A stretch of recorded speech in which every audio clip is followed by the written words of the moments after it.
Tol, pwede bang umuwi na tayo? Kanina pa tayo naglalakad dito sa gubat eh. Pero kahit isang ahas, wala pa naman tayong nakikita. Bakit kasi gabi mo pa naisip na manghuli ng ahas eh? Pambihira ka talaga, oo. Malamang tulog na lahat ng ahas. Magkaroon ka naman ng respeto sa kanila. Ikaw kaya tong istorbohin habang natutulog. Hindi ba mamibwisit ka rin? Manahimik ka na nga lang, Tomas. Alam kong natatakot ka lang. Kung gusto mong umuwi, umuwi ka na. Basta, hindi ako lalabas ng gubat na to hanggat wala akong nahuhuling ahas. Ahas lang pala ang gusto mo eh. Dapat si Aling Clara na lang hinuli mo. Hindi ba inaas ni Aling Clara yung asawa ni Aling Ising? Galit na galit nga si Aling Ising kahapon eh. Halos kalbuhin niya si Aling Clara sa sabunot eh. Loko ka talaga. Ibang ahas naman yung sinasabi mo eh. Ahasan yun ng asawa. Hindi ko maibibenta ang ganong klase ng ahas kay Lolo Milan. Kung hindi ko lang talaga kailangan ng pera para pambili ng gamot ni nanay, hindi ako sasama sa isa pang uhuli ng ahas eh. Hindi ko alam kung paano mo nakakayanang magpunta rito sa gubat ng ganitong oras. Diyos ko, nakakatakot. Kinikilabutan ako eh. Pakiramdam ko lahat ng engkanto, duwende, kapre at tikbalang nakatingin sa atin, Cardo. Natatakot na talaga ako. Kapag kasi nag-iisip ka ng kung ano-ano, matatakot ka talaga. Ganun talaga mangyayari. Saka, Tomas, sa tagal ko nang nanguhuli ng ahas dito sa gubat, kahit dulo ng kuko ng engkanto, wala pa akong nakikita. Di sana, matagal na akong kinuha ng mga elemento kasi halos gabi-gabi ako nandito, di ba? Kung meron mang ganun sa gubat na to, paniguradong wala na ako ngayon. Ako? Kapag may kumuhang elemento sa akin, isasama na lang ako sa kaharian nila. Hindi ba ang sabi ni Lolo Milan ay puro ginto daw sa kaharian ng mga diwata at engkanto? Doon na lang ako habang buhay. Magpapakahayahay talaga ako doon. Ayoko na dito sa Earth. Puro problema na lang dito eh. Sa tingin mo ba, mapapakinabangan mo mga ginto na nandun? Walang sanglaan dun, tanga. Saka ang sarap mabuhay dito sa mundo, no? Hindi ko pa rin ipagpapalit ang buhay rito sa baryo natin, sa mundo ng mga maligno at engkanto. Tahimik ang buong kagubatan ng gabing yon. Habang naglalakad kami ng matalik kong kaibigan na si Tomas. Ang panghuhuli ng iba't ibang uri ng ahas ang kabuhayan ko.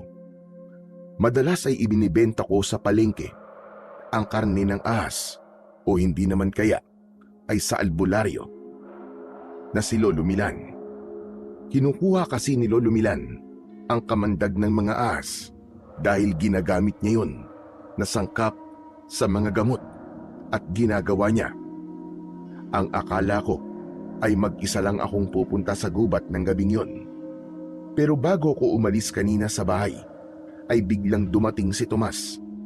Nakiusap siya sa akin na isama ko siya sa panghuhuli ko ng ahas dahil kailangan niya ng pera para sa gamot ng nanay niya.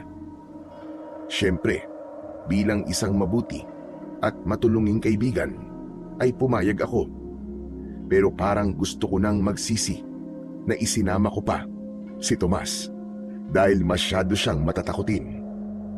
Hindi tuloy ako makapag-concentrate sa paghahanap ng ahas nang dahil sa kanya. Sa gitna ng aming paglalakad ay humuni ang isang kwago. Nagulat ako nang biglang kumapit sa braso ko si Tomas na para siyang isang unggoy na naglalambitin sa baging. Cardo! Cardo, ano yun? Aswang ba yun?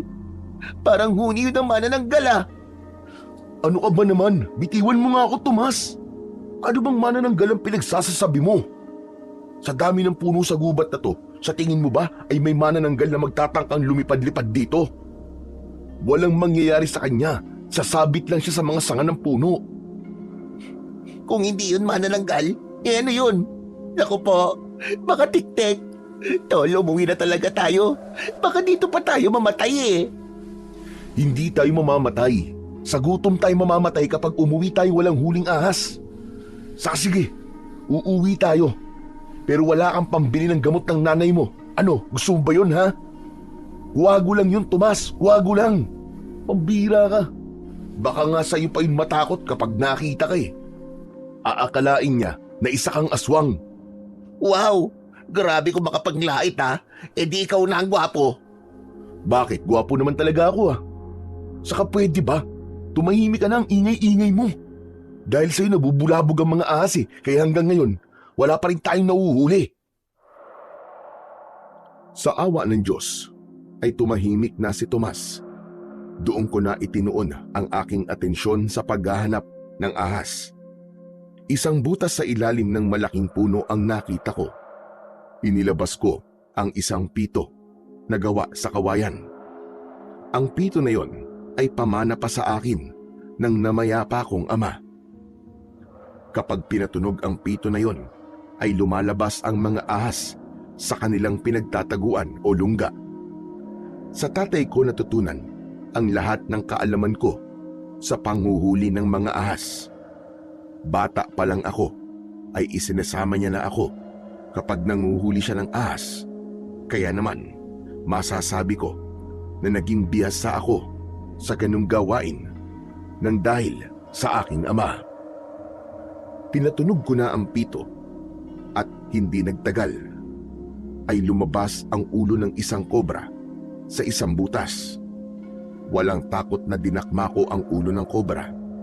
Mabilis na pumulupot sa braso ko ang katawan ng kobra na yon. Tomas! Tomas! Dali! Yung sako! Buksan mo! Bilis! Teka, sandali lang tol. Baka mamaya matuklaw ako niyan ha. Ikaw pa talaga may ganang matakot ha? Eh ako to may hawak sa asi. Sige na! Bilisan mo na! Eh baka kasi tuklawin ako niyan habang nilalagay mo sa sako eh. Nako, kobra pa naman yan. Isang kagat lang yan. Dedo talaga ako. Anak ng... Ang dami mo pang sinasabi. Ang daldal mo talaga. Ihanda mo na nga ang sako at tumihigpit ng pagkakapulupot nito sa braso ko. Bilisan mo na! Oo na. Sandali lang. Binuksan na ni Tomas ang sako at agad kong inilagay doon ang kobra. Kinuha ko kay Tomas ang sako at saka ko tinalian ang butas nun para hindi na makawala ang ahas. Ayos! Ang galing natin, Cardo. Sus, parang ako lang naman na magaling. Walang tayo, Tomas. Uy, huwag mo naman baliwalay ng ginawa ko, no? Ang hirap kayang hawakan yung sako, tapos may inilalagay kang makamandag na kobra. Oo na. Ang dami mo naman kagad sinasabi. Umalis na tayo dito para maging pera na to. Nauna na akong maglakad kay Tomas habang bitbit ko ang sako. Hindi nagtagal ay nakalabas na kami ng gubat. Dumiretso kami sa kubo ni Lolo Milan. Ako ang kumatok sa pinto at hindi nagtagal ay bumukas yun. Bumungad sa amin ang isang matandang lalaki na medyo may kaliitan at puro puti na ang buhok. Pupungas-pungas siya habang kinukusot ang isang mata. Magandang gabi po, Lolo Milan. Anong magandang gabi? Ha? Hindi mo ba alam na madaling araw na? Ha? Ay, ganun po ba? Eh di magandang madaling araw po pala. Ano't nangaabala ka nang natutulog ng ganitong oras? May ibibenta po kasi ako sa inyong kobre. Bagong huli po namin to sa gubat ni Tomas. Ang panagsimulang manghuli ng ahas niyang si Tomas, eh hindi ba takot yan sa bulate? Grabe naman po kayo sa akin, Lolo Milan. Minsan, hindi ko rin talaga gusto tabas ng dila nyo, no? Uy, tumigil ka na nga. Mamaya hindi pa bilhin tong kobra na to eh. Nagsasabi lang naman ako ng totoo, kaya huwag kang masaktan, Tomas. Saka di ba ang sabi ko, kapag madaling araw na, ay sa umaga mo na ako dalhan dito ng ahas. Mangyaring kailangan na po kasi talaga ng pera nitong si Tomas eh. Kaya nga po kahit takot siya sa bulate, sumama siya sa akin sa panghuhuli po ng ahas sa gubat. Mukhang malaki ang pangangailangan nitong si Tomas para sumama sa iyo sa gubat. Wala na po kasing gamot si nanay. Kailangan ko na po agad makabili bukas ng umaga. Aba, bakit kasi ayaw mong ipagamot ang nanay mo sa akin? Malay mo, mapagaling ko siya. Mas gusto po kasi ni nanay sa doktor magpagamot eh. Wala naman po akong magagawa kung yun po ang gusto niya. O siya, sige na. Akin na nga yung ahas. Anong ahas nga pala yan? Cobra po ito, Lolo Milan. Medyo mahaba. Siguro po kalahating dipa ko po. Pagkatapos nun, inabot ko kay Lolo Milan ang sako at tinansya niya ang bigat noon. Dinala niya ang sako sa loob ng kubo niya at nang balikan niya kami ni Tomas, ay inabutan niya ako ng pera na agad ko namang kinuha. Oh, heto na ang pera. 600 piso yan. Dinagdagan ko na at tulong ko na rin dyan kay Tomas para malaki-laki ang hatian niyong dalawa. Nako, salamat po. Napakabait niyo po talaga, Lolo Milan. Huwag sana muna kayong mamamatay. Walang hiya ka naman sa panalangin mo. Pero gusto ko yan. At baka mamaya humaba pa talaga ang buhay ko. Sige na, umalis na kayo at babalik pa ako sa pagtulog ko. Maraming salamat po, Lolo Milan. Sa susunod po ulit. Matapos isarado ni Lolo Milan ang pinto, ay naglakad na kami ni Tomas. Sandali kaming huminto at inabot ko sa kanya ang parte niya sa napagbentahan namin. Bakit 400 ito, Tol? Hindi ba dapat 300 lang kasi hati tayo? Ayos na yan. Mas kailangan mo ng pera ngayon kaysa sa akin. Baka kasi sa gamot lang mapunta ang kinita mo ngayon kung 300 lang ang ibibigay ko sa'yo. Hanip, yan ang kaibigan ko. Napakabait mo talaga, Tol. Pero ayos na nga sa akin kahit 200 lang eh. Ikaw naman talagang nakahuli ng kobre. Ang ginawa ko lang naman ay ang buksan yung sako. Di akin na yung 200. Ayos na pala sa'yo ang 200 lang eh. Kukunin ko na sana ang pera kay Tomas, pero mabilis niya yung inilayo sa akin. Oy! Joke lang naman yun. Ikaw naman, di ka na mabiro. Oo. Basta maraming salamat, Tol ha. Napakabuti mo talagang kaibigan. Kita mo na? Ang dami mo pang sinabi. Ayaw mo naman palang bawasan ko yung pera mo. O basta, Tol, ibili mo yan ng gamot ng nanay mo, ha? Oo naman. Mamayang umaga bibili na kagad ako ng gamot ni nanay doon sa bayan. O paano, Tol? Uwi na ako. Umuwi ka na rin ha, para makapagpahinga na tayo. Tol, maraming salamat ulit. The best ka. Tinapik ni Tomas ang balikat ko bago siya naglakad pauwi sa bahay nila. Napangiti ako habang sinusundan ng tingin ang papalayong si Tomas. Kahit mas malaki ang parte ni Tomas sa kinita namin, ay magaan ang kalooban ko.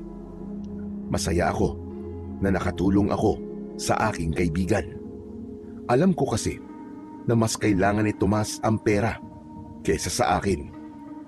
Hindi nagtagal ay naglakad na ako pauwi. Nasa dulong bahagi ng aming baryo ang bahay ko. Pagpasok ko roon ay sumalubong sa akin ang nakakabinging katahimikan. May lungkot na bumalot sa akin nang pumasok sa utak ko na wala nang sumasalubong sa akin sa tuwing umuuwi ako sa aking tahanan. Halos 2 taon na ang nakakalipas simula nang namatay ang tatay ko. Namatay siya sa gubat kung saan ako nanguhuli ng ahas.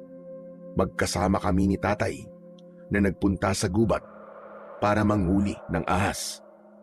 Gabi nang mangyari yun, nagdesisyon si tatay na maghiwalay kami. Hanggang sa buong gabi kong hindi nakita ang tatay ko. Akala ko ay naligaw lang siya, pero kinaumagahan ay natagpuan ko ang bangkay niya. Wakwak ang tiyan niya at puno siya ng kalmot at kagat. Kaya iniisip namin na inatake siya ng mababangis na hayop. Napakasakit para sa akin ng pangyayaring yon, lalo na't si tatay na lang ang kasama ko sa buhay. Sa unang taon ng pagkamatay niya ay nawalan ako ng ganang mabuhay, pero napagtanto ko na hindi matutuwa si tatay kung ganun ang gagawin ko. Kaya nilakasan ko ang aking loob na ituloy ang buhay ko. Nang sumunod na gabi, habang naghahanda ako sa panghuhuli ng ahas sa gubat, ay muling dumating si Tomas. Aniya ay sasama ulit siya sa akin. Gusto na kasi niyang matutong manghuli ng ahas para mapagkakitaan din niya. Pumayag ako kahit maaaring maagawan ako ni Tomas ng trabaho. Para sa akin ay malaking bagay na matutulungan ko siya, lalo na't alam ko naman na kailangan ni Tomas ng pera para sa gamot ng nanay niya. Hanggang naglalakad kami sa gubat, ay sinabi ko kay Tomas ang mga dapat niyang malaman sa panghuhuli ng ahas. Salamat talaga, tol ha. Akala ko talaga hindi ka papayag na turuan ako ng trabaho mo na to eh. Wala yun. Ang mahalaga ay magtulungan tayo kasi magkaibigan tayo eh. Basta pag-igihan mo ito kung seryoso ka talaga. Saka hindi pwedeng mahina ang loob mo. Kapag nakakita ka ng ahas, huwag mo nang pakawalan, hulihin mo kaagad. Huwag kang matakot sa kamandag kasi nandyan naman si Lolo Milan eh. Marami siyang gamot sa kamandag ng kahit na anong ahas. Tandaan mo, kapag nakagat ka ng ahas, ay tandaan mong mabuti ang itsura niya para nang sa ganun mabigyan ka ni Lolo Milan ng tamang pangontra sa kamandag. Nagpatuloy kami sa paghahanap ng ahas sa gubat. Nang makakita ko ng sawa na nasa sanga ng isang puno, ay ipinakita ko kay Tomas ang tamang paraan ng panghuhuli. Nang mailagay ko sa sako ang sawa na halos kasing taba ng braso ko ang taba, ay labis na humanga si Tomas. Grabe ka talaga, tol. Imba ka. Sobrang galing mo talagang manghuli ng ahas. Para kang dumadakma ng uod lang eh. Hindi ka ba natatakot sa tuwing ginagawa mo yun? Hindi na, Tomas. Sanay na ako eh.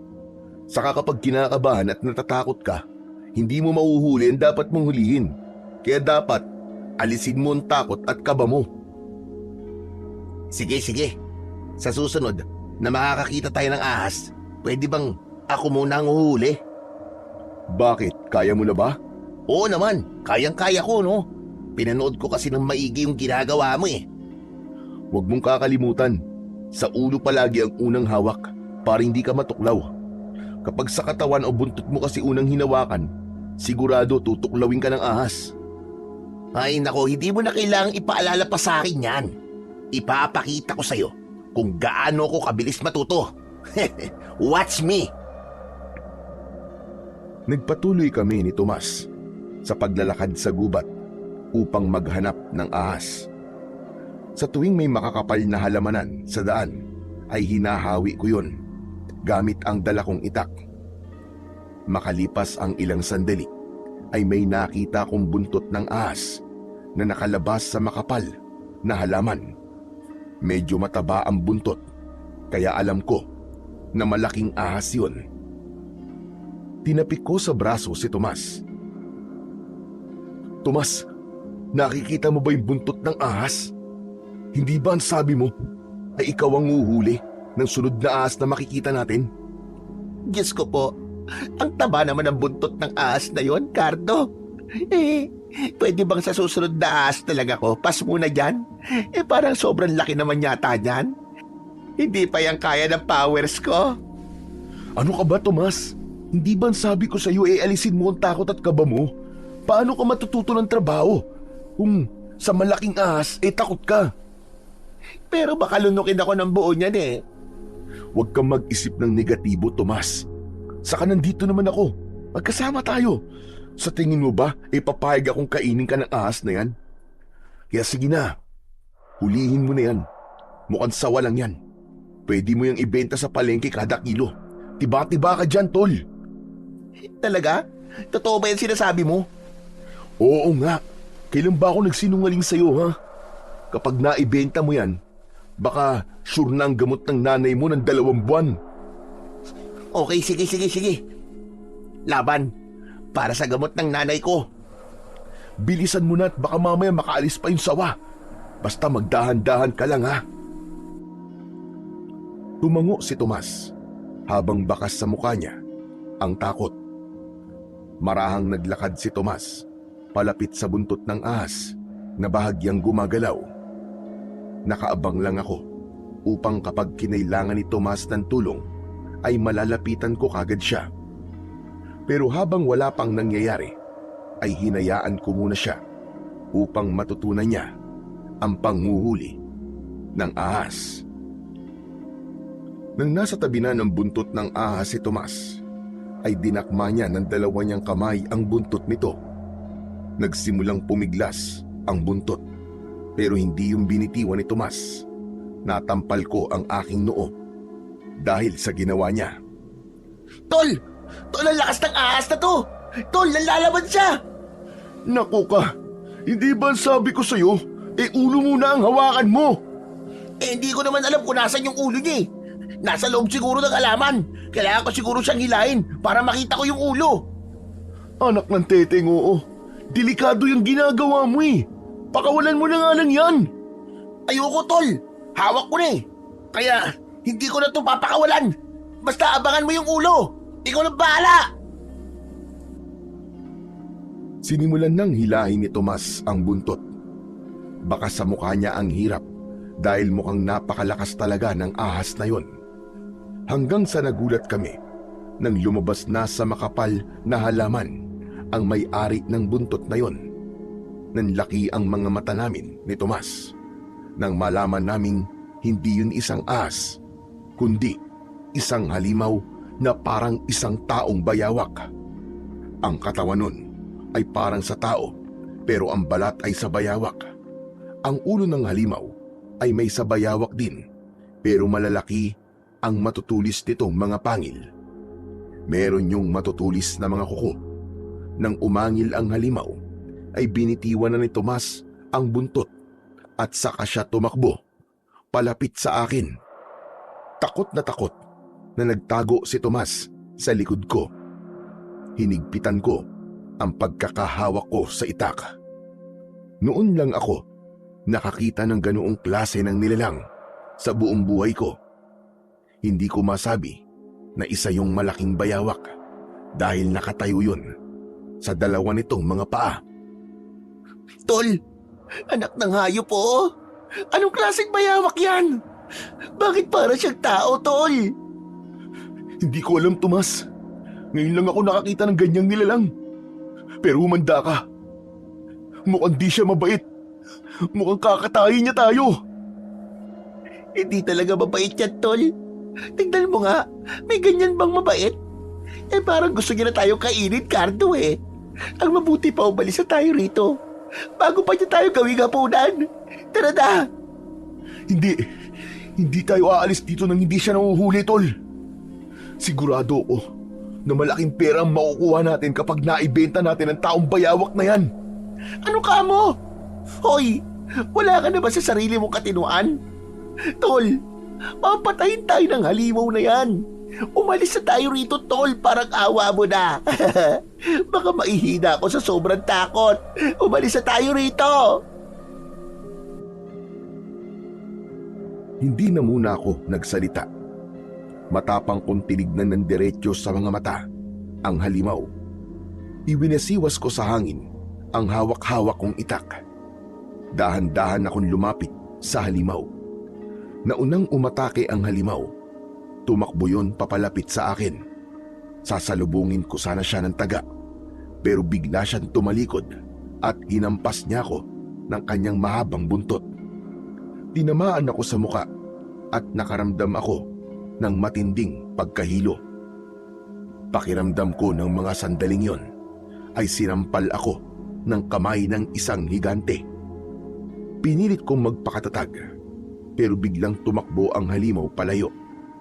Napakabilis niyang nakalayo hanggang sa hindi na namin siya nakita. Susundan ko sana ang halimaw pero mabilis na hinawakan ni Tomas ang braso ko. Ano ka ba, Cardo? Huwag mo na sundan yung halimaw. Pambihira ka naman, oh. Tignan mo nga nangyari sa'yo. Ang laki ng pasa mo sa mukha, oh. Para kang sinuntok ng isang boksingero. lang yung taong bayawak ngayon. Ang lakas ng buntot niya. Ang mabuti pa, umalis na tayo rito. Baka mamaya may mga kasama pa yun eh. Baka tawagin pa niya mga kasama niya. Tara na, umalis na tayo. Pagkasabi nun ni Tomas, sinunod ko na lang siya at nagsimula na kaming maglakad palabas ng gubat. Panay ang himas ko sa aking muka dahil sa sobrang lakas ng buntot na humampas sa akin ay parang namanhid ang buo kong muka. Napagtanto ko na tama si Tomas na umalis na muna kami sa gubat dahil wala kaming ideya kung anong klase ng nilalang ang nakita namin kanina. Hindi namin alam kung ano ang kaya nung gawin. Nang nakalabas na kami ng gubat, ay doon na namin medyo binagalan ang aming paglalakad. Grabe, tol. Nakakatakot yung halimaw na nakita natin kanina. Kahit yata matulog ako, ay makikita ko sa utak ko yung itsura niya eh. Nagtataka lang talaga ako, tol. Kung ano bang klaseng halimaw yun. Sa tagal ko na nagpupunta sa gubat na yun, kanina ko lang nakita ang halimaw na yun. Hindi siya malaking bayawak. Nakita mo naman, di ba? Tao ang katawan niya, pero ang balat niya ay sa bayawak. Mabuti na lang talaga at nakaligtas tayo. Anak ng pakiramdam ko, kung sinundan mo pa yon, aba, paniguradong katapusan na natin. Tama ka. Pero bukas na tayo mag-usap, tol. Umuwi na muna tayo. Ako na ang bahalang magbenta nitong sawa sa palengke bukas ng umaga. Dadaan na lang ako sa bahay nyo para ibigay ang parte mo. Ayos? Naku, hindi mo na ako kailangan bigyan ng parte, Chong. Ikaw na lang naman ang nakahuli dyan eh. Parang masyado na akong abusado niyan. Kahit na. Kailangan pa rin kitang bigyan kahit papano. Kasi sinamahan mo naman ako eh. Okay, sige. Ikaw ang bahala. O paano, uwi na ako ah. Mag-iingat ka, tol. Naghiwalay na kami ni Tomas. At nang makarating na ako sa bahay, ay siniguro ko muna na hindi makakawala ang nahuli naming ahas ni Tomas. Nang nakahiga na ako sa papag, ay nasa isip ko pa rin yung nakakatakot na halimaw na nakita namin sa gubat. Patuloy kong inisip kung anong klase ng nilalang ang halimaw na yun. Kinabukasan ng umaga, pagkagising ko ay naghilamos lang ako at dinala ko na sa palengke ang ahas. Meron na akong mga suki na bumibili roon ng ahas, kaya mabilis ko yung naibenta. Bago ako umuwi, ay dumaan muna ako sa bahay ni na Tomas para ibigay ang parte niya sa kinita namin. Matapos magpasalamat ni Tomas, ay umalis na rin ako para magpunta sa panaderya. Habang naglalakad papunta sa panaderya, ay nakasalubong ko si Lolo Milan na may dalang isang supot ng pandesal. Aba, mukhang napatrouble ka. Kanino ka nakipag-boxing at ang laki ng pasa mo sa muka? Hindi po ako nakipag-away, Lolo Milan. Dahil po ito kagabi. Aba, bakit? Ano ba nangyari kagabi? Hindi ko na lang po ikikwento sa inyo at baka hindi naman po kayo maniwala. Bakit hindi mo muna subukang ikwento sa akin? At para malaman mo kung maniniwala ba ako o hindi. Nagkaroon muna ako ng pag-aalinlangan na sabihin kay Lolo Milan ang dahilan kung bakit meron akong pasa sa muka. Hindi kasi ako sigurado kung maniniwala siya at baka pagtawanan niya lang ako. Pero naisip ko na alam ko ang katotohanan at wala akong dapat na ikahiya kung totoo naman ang mga sasabihin ko. Nasa gubat po kami kagabi ni Tomas. Alam niyo na po, nanguhuli po kami ng ahas. Tapos, Lolo Milan, may nakita po kaming napakalaking buntot na nakalabas po sa isang makapal na halamanan. Ang akala po namin malaking sawa. Pero nung hinila po ni Tomas yung buntot at lumabas na po yung may-ari ng buntot, hindi po pala yun ahas. Hindi ko po alam kung anong klase siyang nilalang. Basta para po siyang taong bayawak. Malaki po siya. Yung balat po niya katulad po ng sa bayawak. Pati mukha niya ay parang bayawak po. Pero ang katawan niya ay kagaya po sa ating mga tao. Abwak! Abwak ang nilalang na nakita niyo, Tomas. Ano po? Abwak? Oo, tama ka. Abwak. At huwag kang mag-alala dahil naniniwala ako sa sinabi mo sa akin. Naku, maraming salamat po, Lolo Milan. At naniniwala po kayo sa akin. Pero ano po ba ang abwak? Ngayon ko lang po narinig na may ganyan pong nilalang ah. Ang abwak ay isang uri ng aswang, Cardo. Sila ay mayahalin tulad sa isang malalaking butiki na parang bayawak nga. Kumakain sila ng tao at madalas ay naghuhukay sila sa lupa at doon sila nagtatago para mag-abang ng kanilang bibiktimahin. Maswerte kayo at nakaligtas kayo ni Tomas sa abwak na nakita nyo. Diyos ko, hindi ko po akalain na isang aswang pong nakita namin na yun ni Tomas. Ang akala ko po isa yung halimaw o kung anong hayop sa gubat. Ang pagkakaalam ko po kasi sa mga aswang yung mga lumilipad tapos yung nambibiktima po ng mga buntis at may sakit. Alam mo, Cardo, maraming klase ang mga aswang. Kung iisa-isahin ko silang lahat, ay baka abutin tayo rito ng siyam-siyam. Alam kong maaaring maging masakit para sa'yo ang sasabihin ko. Pero noon pa man ay may hinala na ako na isang aswang ang pumatay sa ama mo. Ayoko nga lang magsalita noon dahil alam kong hindi naniniwala sa aswang ang karamihan sa mga tao dito sa baryo natin. Tsaka baka isipin nila na isa akong baliw, nawawala na sa katinuan. Hindi nga lang ako makapaniwala na isang abwak pala ang aswang na naroroon sa gubat. Sandali akong natigilan sa sinabing yon ni Lolo Milan. Parang biglang bumukas ang sugat ko na matagal nang gumaling. Bumalik sa alaala ko ang itsura ng bangkay ng tatay ko nang nakita ko siya sa loob ng gubat. Nanginig ang katawan ko at nangilid ang aking luha. Cardo, pasensya ka na sa sinabi ko.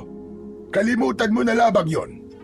Hindi rin naman ako sigurado sa bagay na yon dahil pwede ring mabangis na hayop talaga ang dahilan ng pagkasawi ng tatay mo. Hindi ko intensyon na gawin kang malungkot ngayong araw. Pero may punto po ang sinabi niyo Maaaring noon pa man ay may adbok na sa gubat at hindi natin yun alam. Malaki talaga ang posibilidad na abwak po ang pumatay kay tatay. Grabe sa itsura po ng halimaw na yun. Hindi malabong kayang-kaya niyang pumatay ng isang tao sa napakabrutal na paraan. Lolo Milan, alam mo ba kung paano patayin ng isang abwak? Hay nako, ito na nga ba't sinasabi ko? Dapat ay hindi ko na yun sinabi sa iyo. Bakit ba hindi ko naisip na magkakaroon ka ng kagustuhan na patayin ang abwak? Hindi po ba yun ang tama akong gawin? Ang ipaghiganti ang pagkamatay ni tatay? Hindi po ba dapat mabigyan ng hustisya ang nangyari sa tatay ko? Hindi mo ko naiintindihan. Para sa iyong kaalaman, mabangis na klase ang aswang na mga abwak. Hindi sila nakakaramdam ng awa dahil ang tanging nasa utak nila ay ang pumatay at kumain ng mga tao. Isa pa, hindi natin alam kung isa lang o maraming abwak ang naroroon sa gubat. Paano kung marami sila? Sa tingin mo ba ay kaya mo silang labanan kung mag-isa ka lang? Wala po akong pakialam, Lolo Milan. Kahit isa o 100 ng abwak na kailangan kong labanan at harapin. Ang gusto ko po ay ang mabigyan po ng hustisya ang nangyari sa tatay ko. Kung kayo po nasa posisyon ko, sigurado po ako na parehas po tayo ng gagawin. Tama ka naman, Cardo. Ganyan nga rin ang ginawa ko noon. Para sa kaalaman mo, pinatay ng isang aswang ang nanay ko sa baryo kung saan ako nanggaling. Ginusto kong ipaghiganti ang pagkamatay niya at nilabanan ko ang aswang. Pero tignan mong nangyari sa akin. Itinaas ni Lolo Milan ang kanyang damit at napasinghap ako nang makita ko ang pahabang peklat mula sa dibdib hanggang sa tiyan ni Lolo Milan. May kilabot na gumapang sa buong katawan ko dahil naisip ko kung gaano kalaki ang naging sugat niya sa kanyang dibdib. Ito ang nangyari sa akin nang nilabanan ko ang aswang na pumatay sa nanay ko. Muntik na niya akong mapatay.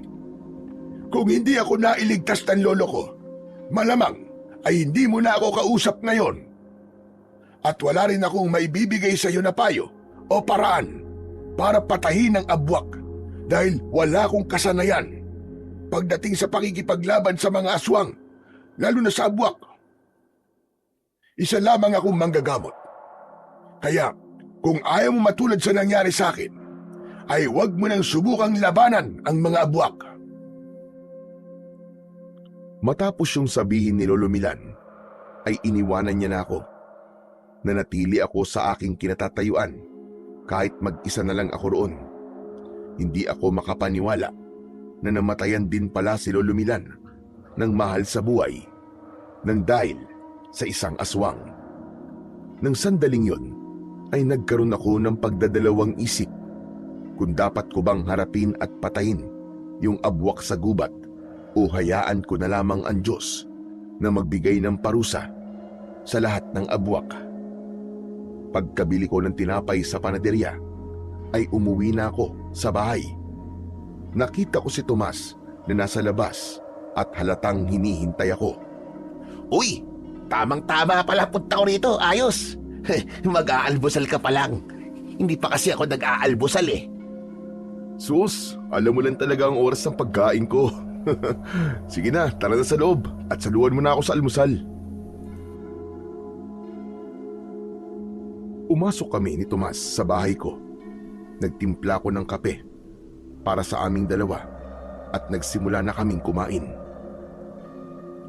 Ano palang naisip mo at nagpunta ka rito? Hindi na kasi ako makapaghintay na makausap ka tungkol dun sa halimaw na nakita natin sa gubat eh. Alam mo ba, napanaginipan ko pa ang hinayupak na yun. Ano kayang nilalang yun, no?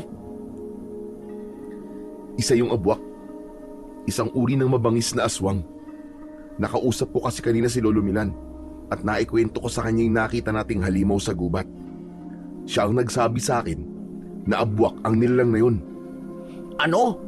Ibig sabihin, may aswang doon sa gubat?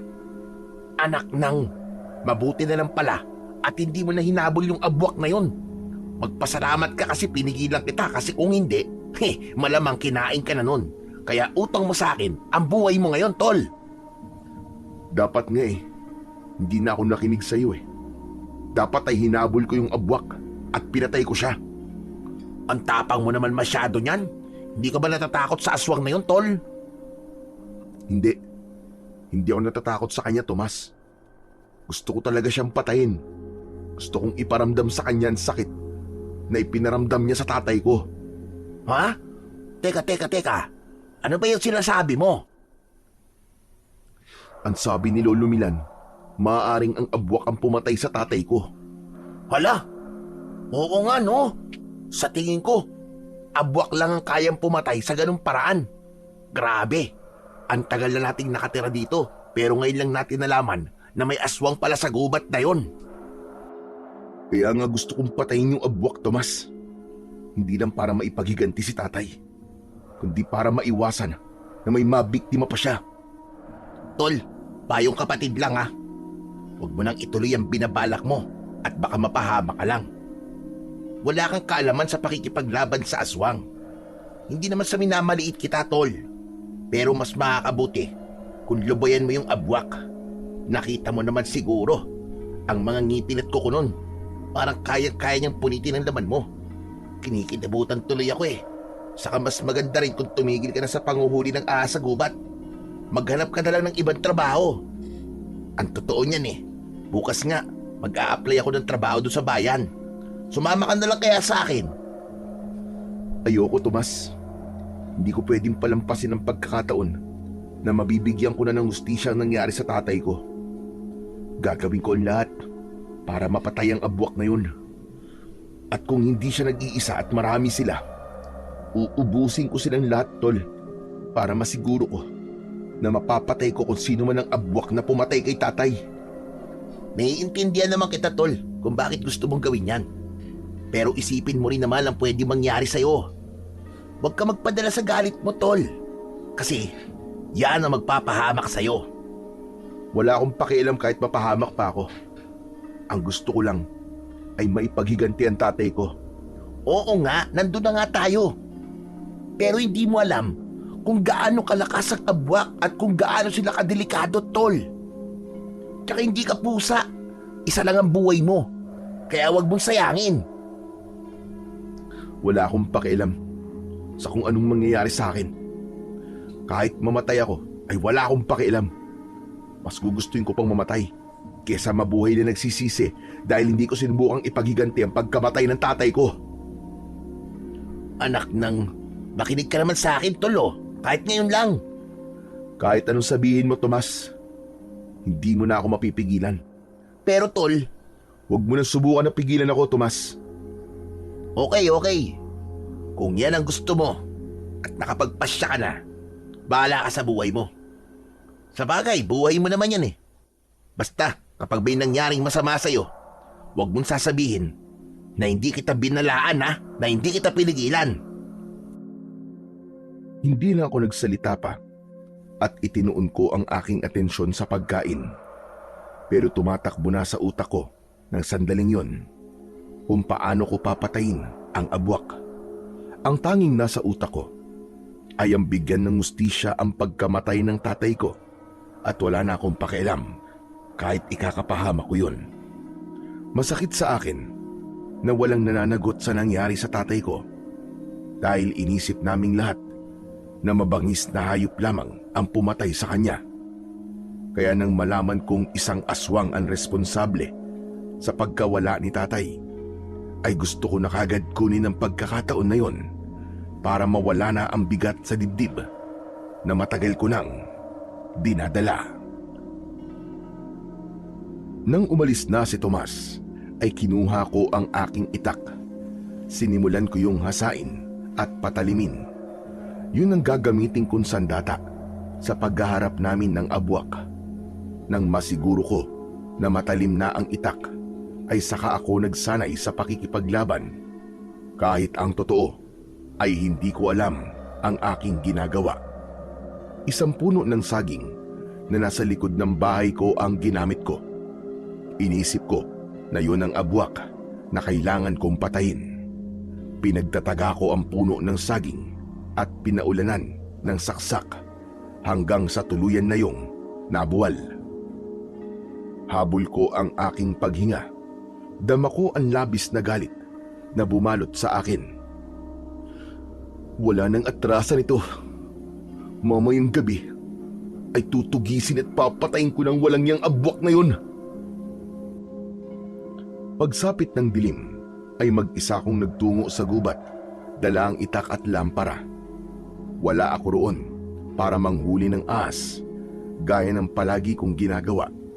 Nandoon ako para bigyan ng hustisya ang pagkamatay ni tatay. Pinuntahan ko ang lugar kung saan namin nakita ni Tomas ang abwak. Abwak! Abwak, nasan ka? Magpakita ka sa akin at harapin mo ako. Hindi ako natatakot sa'yo. Magpakita ka! Katahimikan ang sumagot sa akin. Hindi ko naramdaman na nasa paligid ko ang abwak. Kaya naisipan kong suyurin ang loob ng gubat. Aminado ako na may takot akong nararamdaman ng mga sandaling yon. Pero mas matindi ang kagustuhan kong labanan at puksain ang abwak. Makalipas ang halos 1 oras, ay bigo pa rin akong makita ang aking hinahanap. Sandali akong huminto sa ilalim ng isang puno ng balete at luminga ako sa paligid. Nasaan na kaya ang abwak na yun? Alam niya kaya na paparating ako? Kaya naman nagtatago siya? Magpapatuloy na sana ako sa paglalakad nang may naramdaman akong gumagalaw sa itaas ng puno ng balete. Tumingala ako at bahagya kong itinaas ang lampara upang makita ko kung ano yung gumagalaw. Nanlaki ang mga mata ko nang may nakita akong kakaibang ahas na mabagal na gumagapang sa sanga ng puno. Kakaiba yun dahil kulay puti ang ahas. Sa tansya ko ay isang dipa. Ang haba nun. Hindi yun ganun kataba. Siguro ay 3 daliri ko lamang ang taba ng katawan ng ahas. Teka, anong klaseng ahas kaya yun? Sa tagal ko na nanguhuli ng ahas, ay ngayon ko lang nalaman na meron palang kulay puting ahas. Paniguradong malaki ang kikitain ko kapag nahuli kita. Isinantabi ko muna ang paghahanap sa abwak at napunta ang atensyon ko sa puting ahas. Ibinaba ko ang lampara at itak. Maingat kong inakyat ang puno ng balete at siniguro ko na matibay ang mga sanga na hinahawakan at tinatapakan ko. Nang nasa sanga na ako kung saan naroon ang ahas, ay yumuko ako at pinlit kong abutin ang buntot ng ahas, pero agad akong natigilan. Teka, mali ito ah. Delikado kapag sa buntot ko siya uhulihin dahil siguradong tutuklawin niya ako. Pero paano ko naman siya madadakma sa ulo? Ang layo ng ulo niya sa akin. Naisipan ko na kunin ang atensyon ng ahas para humarap yun sa akin. Doon ko na hinawakan ang buntot ng ahas at mabilis yung pumihit paharap sa akin. Nagulat ako nang biglang umatake ang ahas sa akin. Lumipad yun at tinuklaw ako sa leeg. Naramdaman ko ang pagpasok ng kamandag sa katawan ko. Nataranta ako at nakabitaw ako sa pagkakahawak sa sanga na naging dahilan para mahulog ako. Malakas akong bumagsak sa lupa at unang tumama ang likod ko. Tatayo sana ako pero hindi ko maigalaw ang kahit na anong parte ng katawan ko. Nakita ko ang puting ahas na nagliwanag at biglang nawala. Hindi ko na nagawang isipin kung paano yun nangyari dahil naramdaman ko ang labis na pananakit ng kagat ng ahas. Napakainit ng katawan ko na para akong tinutupok ng apoy. Gusto kong sumigaw pero kahit ang pagbuka ng bibig ko ay hindi ko magawa. Naisip ko na mamamatay na ako ng gabing iyon dahil baka makamandag na ahas ang kumagat sa akin. Hanggang sa naramdaman ko ang pagdaloy ng kamandag sa aking ugat. Naglalaway na ako at nanginginig ang katawan. Hindi nagtagal ay nagdilim ang paligid at tuluyan na akong nawalan ng malay. Ang buong akala ko ay yun na talaga ang aking katapusan. Kaya laking pasasalamat ko sa Diyos nang magising ako na nakahiga sa papag ng aking kubo. Umaga na ng oras na yun. Agad kong nakita ang kaibigan kong si Tomas na nakaupo habang natutulog sa isang sulok. Kinapa ko ang sugat ko sa leeg at nagtaka ko dahil wala na akong sakit na nararamdaman. Tomas! Hoy, Tomas! Tomas, gising! Oh, ay, Cardo! Naku, Diyos ko, salamat naman at nagising ka na. Sandali lang, tatawagin ko lang si Lolo Milan. Nasa labas lang siya. Diyan ka lang, Cardo, sandali lang ha. Nagmamadaling tumakbo si Tomas palabas. Tumayo ako at humarap ako sa salaming nakasabit sa dingding. Tinignan ko ang tuklaw ng ahas sa leeg ko at mas lalo akong nagtaka dahil tuyo na kagad yun. Bakit parang ang bilis yatang gumaling ng sugat ko? Sandali, hindi kaya ilang araw na akong walang malay? Hindi nagtagal ay pumasok na si Lolo Milan at kasunod niya si Tomas. Kumusta ng pakiramdam mo, Cardo? Maayos na po, Lolo Milan. Wala naman na pong masakit po sa akin. Ilang araw na po ba akong walang malay? Hindi araw, Cardo. Kundi oras pa lamang na wala kang malay. Magpasalamat ka sa akin, tol. Kasi sinundan kita kagabi. Alam ko kasi napupunta ka sa gubat para labanan yung abwak na sinasabi mo. Tapos yun, nakita kitang walang malay sa tabi ng puno ng balete. Tapos, may kagat ka ng ahas dyan sa leeg mo. Ako nagdala sa'yo rito sa bahay mo at tinawag ko kagad si Lolo Milan. Tama. Nakagat nga ako ng ahas. Umakyat ako doon sa puno ng balete para huliin yung ahas at tinuklaw niya ako sa leeg kaya nahulog ako mula doon sa puno. Maraming salamat sa iyo, Tomas, ha. Lolo Milan, salamat din po. Ginamot niyo po ba ako? Gamit po ang mga gamot niyo? Ang ginamot ko lang sa iyo ay ang mga galos mo sa katawan. Pero kung ang tinutukoy mo ay yung tuklaw sa iyo ng ahas ay hindi pa. Hindi kasi kita pwedeng bigyan ng pangontra sa kamandag nang hindi ko alam kung anong klase ng ahas ang tumuklaw sa iyo. Isa pong puting ahas, Lolo Milan. Puting-puti po siya. At wala siyang ibang kulay kundi puti lang. Ano ka mo? Puting ahas? Wala pa yata akong nakikitang puting ahas. Pero wala ka bang nararamdamang kakaiba sa katawan mo? Wala naman po, Lolo Milan. Normal po ang lahat sa akin. Pero nung natuklaw po ako ng ahas, pakiramdam ko po, sinusunog po ang buong katawan ko. Tapos, Lolo Milan, sobrang sakit po nitong sugat ko. Pero tignan niyo po, tuyo na po kagad ang sugat ko. Paano po kaya ito nangyari? Nakapagtataka nga, natuyo na kagad ang tuklaw sa iyo ng ahas. Pero baka kasi walang laso ng kamandag ng ahas na yon. Nataranta ka lang siguro, kaya ganun ang nangyari sa iyo. Siguro nga po. Kung ganun ay uuwi na ako. Tutale, mukhang ayos ka naman na. Kung may maramdaman kang kakaiba ay sabihan mo kagad ako. At isa pa, nakikiusap ako sa iyo, Cardo. Tigilan mo na ang pagdanais mong harapin at patayin ang abwak. Masyadong delikado. Tignan mo ang nangyari sa iyo.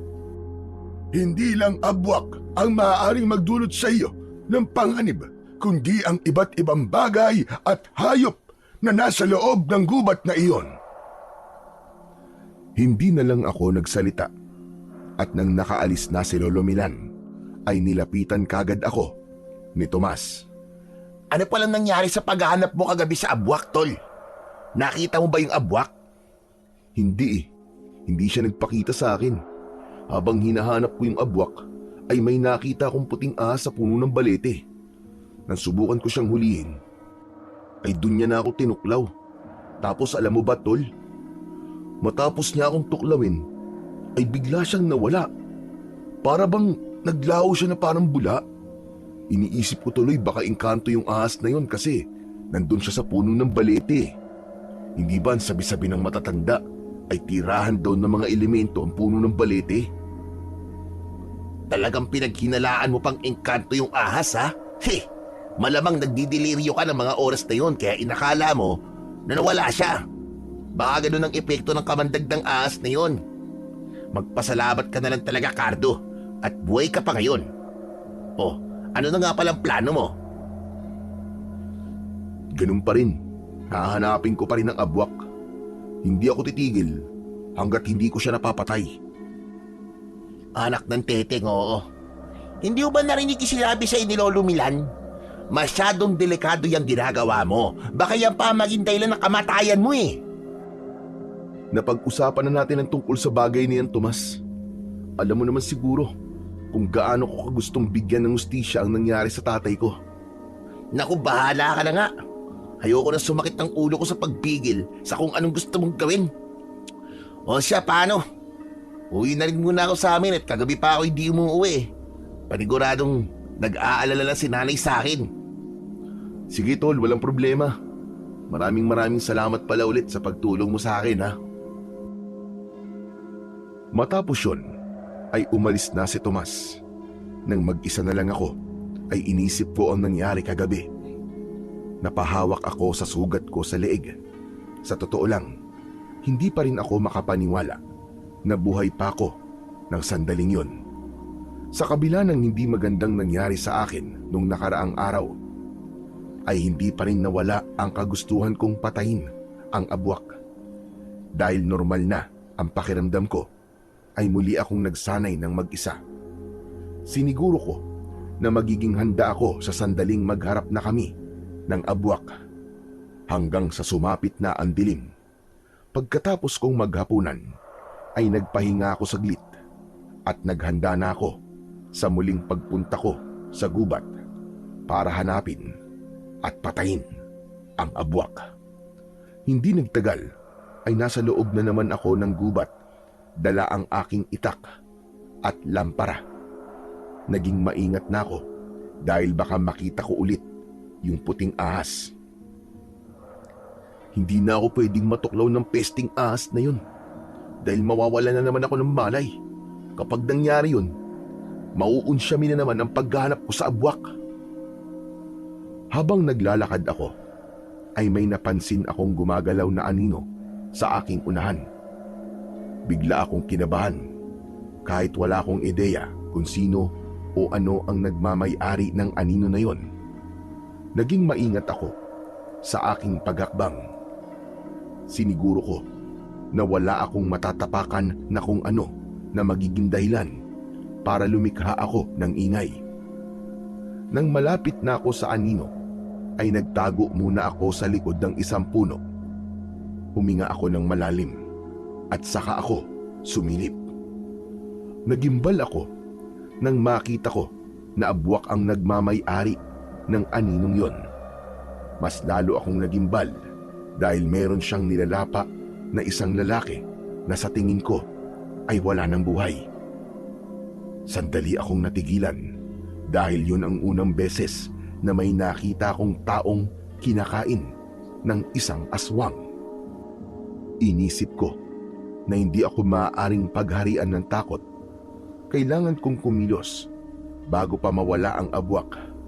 Kaya kahit hindi ako sigurado sa sasapitin ko sa gabing yon, ay lumabas ako sa aking pinagtataguan at walang babala kong sinugod ang abwak. Bago pa man ako makalapit sa abwak, ay nakita niya na ako. Galit na galit siyang umangil sa akin.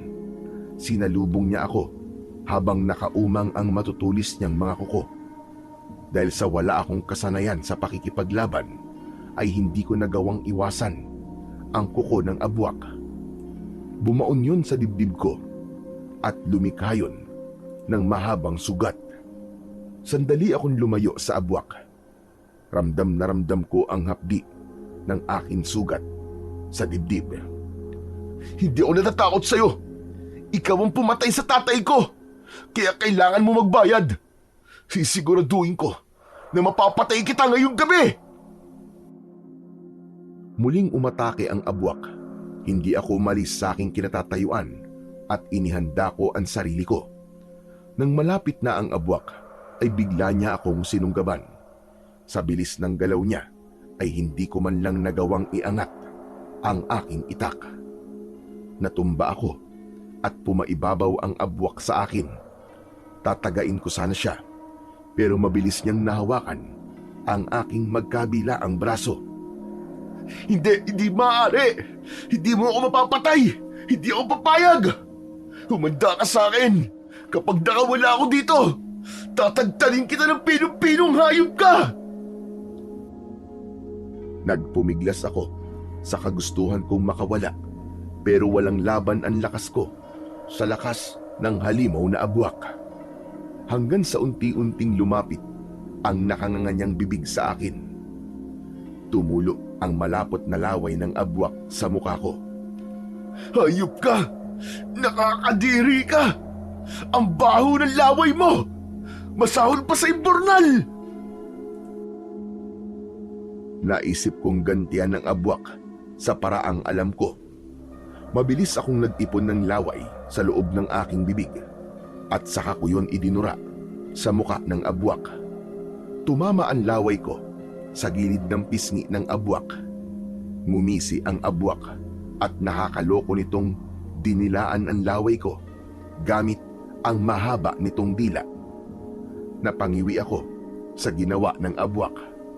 Ngunit nagtaka ko nang biglang tumirik ang mga mata ng abwak. Tumayo siya at naglakad, pero kapansin-pansin na nahihirapan siyang humakbang hanggang sa bumagsak siya at nangisay ang katawan niya habang bumubula ang bibig.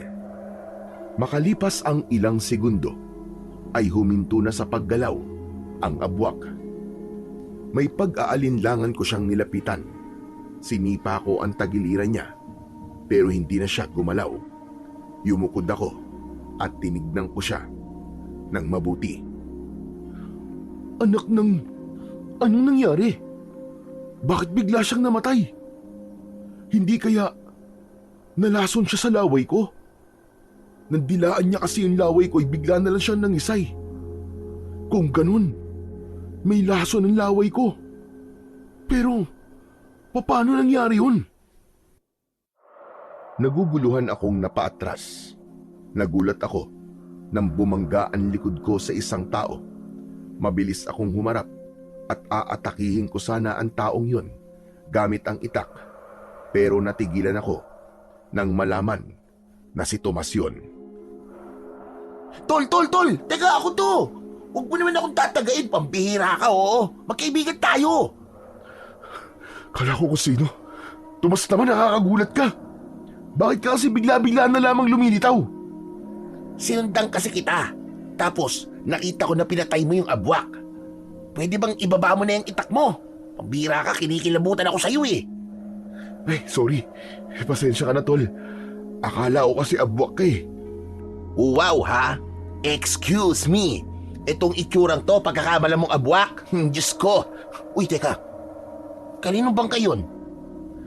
Yan yung naabutan ko nilalapa ng abwak kanina. Sayang nga kasi, hindi ko na siya nagawang iligtas eh. Patay na siya nang dumating ako eh. Kawawa naman siya, Cardo. Talaga palang napakabangis ng mga abwak. Pero tol, grabe kang galing mo. Biruin mo, napatay mo yung abwak. Anong ginawa mo? Paano mo siya napatay? Alam mo, Tomas, sa totoo lang, hindi ko rin talaga alam eh. Tignan mo yung abwak. Masasabi mo agad na namatay siya dahil sa pagkakalason. Alam mo, Chong, sa tingin ko, namatay siya kasi nalason siya sa laway ko. Ano ka mo? Aba, paano naman mangyayari yun? Ano ka, ahas? Sinasabi mo bang may kamandag o laso ng laway mo? Ganun ba, ha, Chong? Natigilan ako sa sinabing yun ni Tomas. Naalala ko ang pagkagat ng puting ahas sa akin. Tol, mukhang alam ko na kung bakit nagkaroon ng lason o kamandag ang laway ko. Sigurado ko, dahil dun sa puting ahas na tumuklaw sa akin. Siguro isa siyang engkanto o kung anumang elemento. Tapos nung tuklawin niya ako, ay nagkaroon ako ng kakaibang kakayahan o kaya ay kapangyarihan. Tapos, ang susunod na mangyayari sa'yo, lilipad ka na. Piling mo ba superhero ka na niyan? Hoy, tol, napaka-imposible naman yung sinasabi mo, pambihira ka. Siguro, may ibang dahilan kung bakit namatay yung abwak na yan. Malay mo. Aba, may sakit pala siya sa puso. Tapos bigla siyang inatake.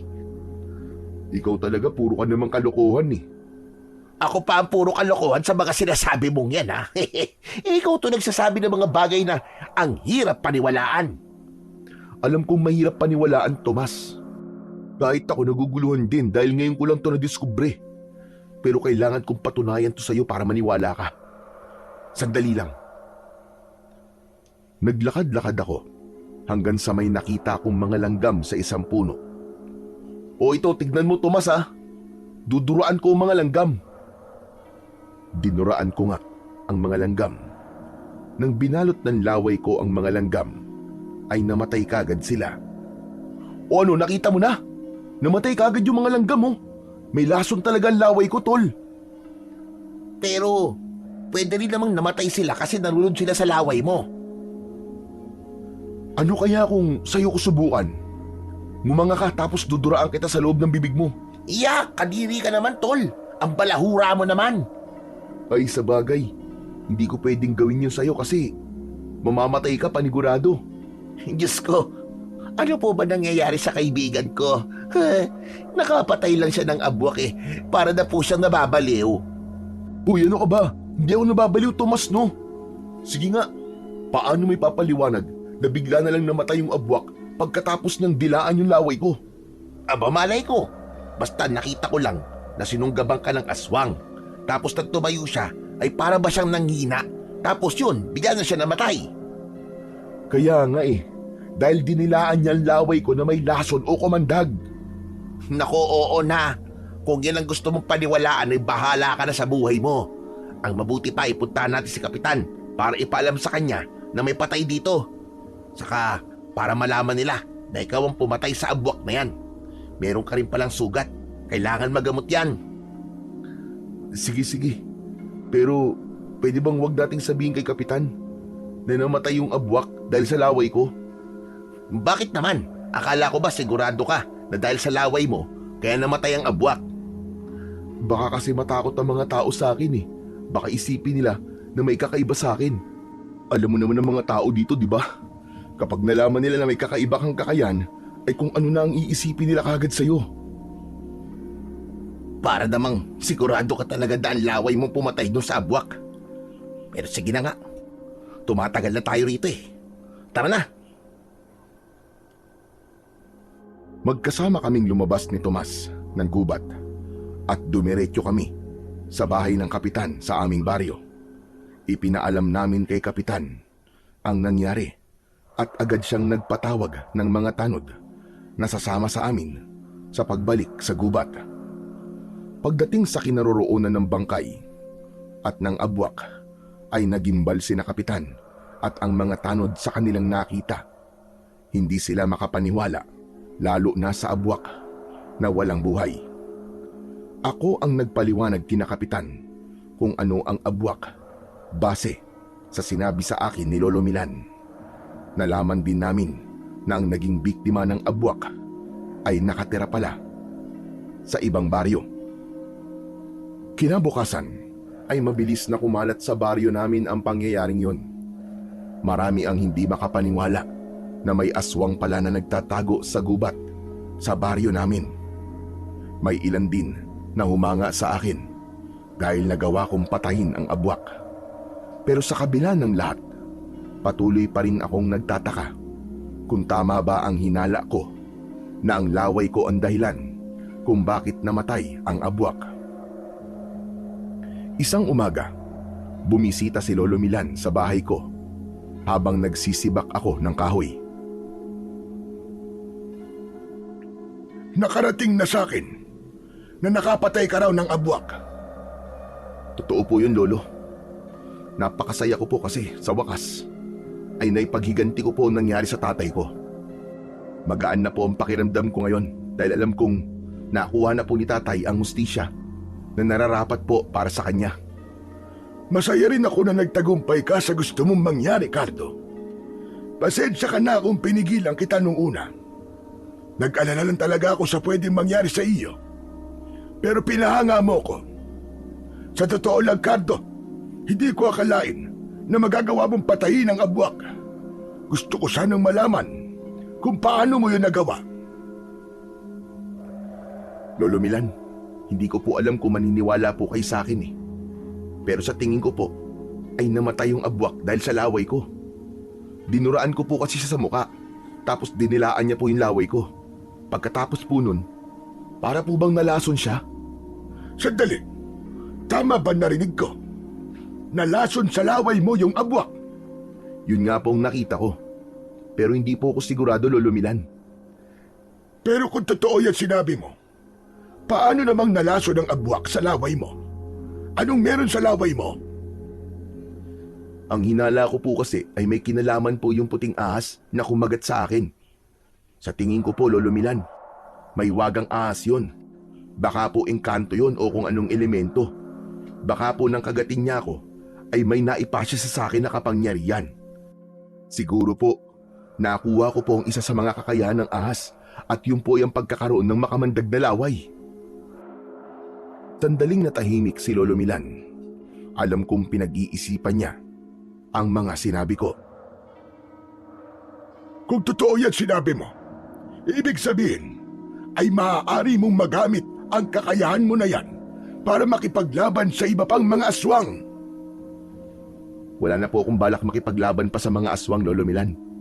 Okay na po ako na napatay ko po yung abwak na pumatay po sa tatay ko.